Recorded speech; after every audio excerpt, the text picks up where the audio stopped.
society. To go further in depth, let's continue our conversation. General Michael Hayden has graciously stayed with us, and we're also pleased to welcome into the conversation Middle East expert Walid Phares, who is the author of the book The Lost Spring, U.S. Policy in the Middle East and Catastrophes to Avoid. Walid, welcome. Mike, thanks for hanging in there. And let's continue this conversation. Walid, what do you make of the comments from Howard Dean? Are they accurate? Well, first of all, they are surprising because at conferences with the Iranian opposition, which is Muslim, secular, and blasting the regime, which is Islamic fundamentalist, the good governor uses the term, these are Islamic fundamentalists, and uses the term, these are fascists. So I don't know when it comes to the Salafi jihadi branch of it, he has a different opinion. So that is perplexed for me. But nevertheless, with regard to his comments, one has to be accurate. And to be accurate nowadays, this is a movement that calls itself jihadist. And the world calls it jihadist, and even their enemies call them jihadist.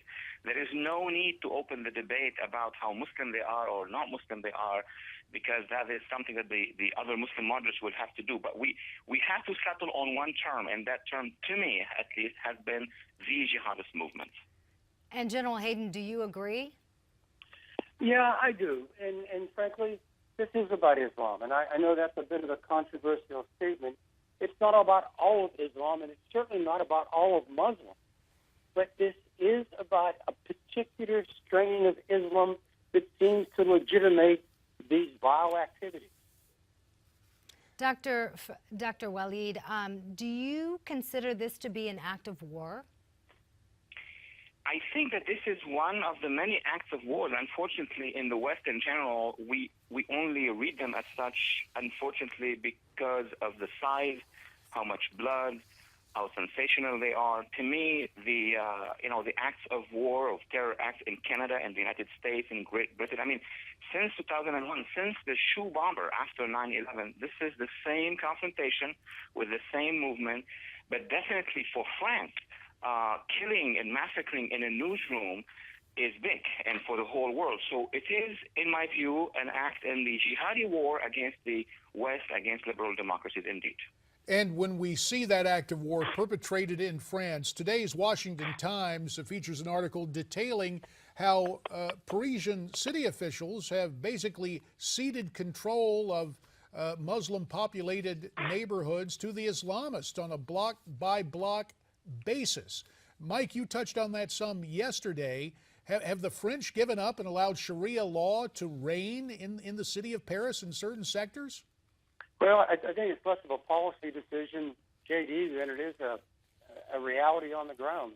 There are parts of French cities, donuts around French cities, poor, dispossessed, alienated, largely Islamic, largely North African communities who simply aren't part of French society, and the writ of the French state is just not very powerful there at all. It's, in its own way, kind of an ungoverned state.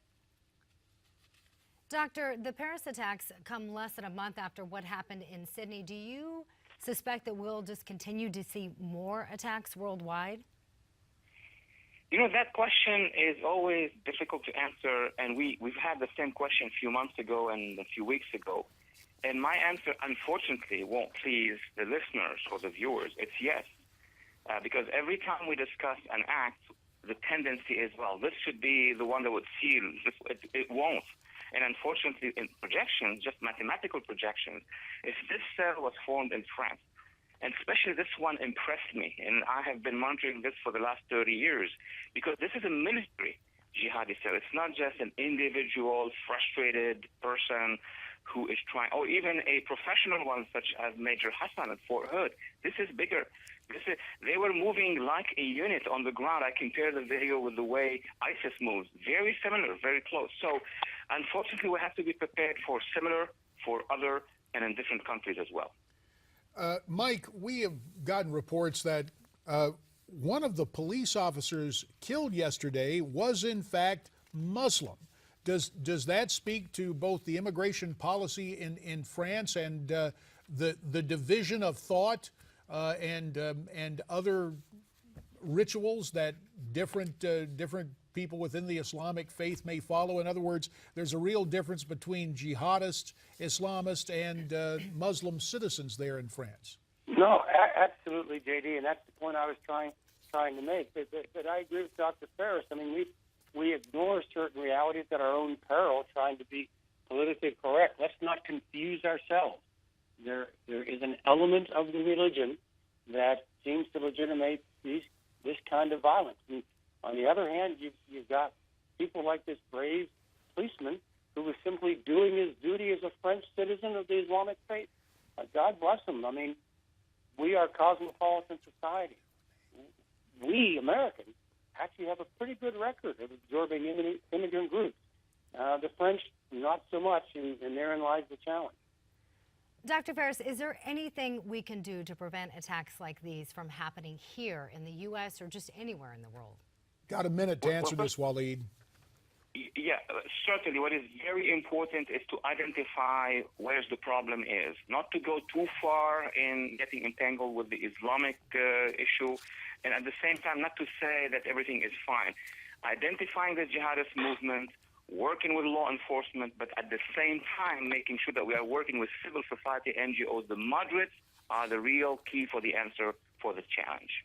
Walid Phares and General Michael Hayden, gentlemen, to you both, our thanks, and we will continue to consult you as events warrant. But again, we thank you for your time today on America's Forum.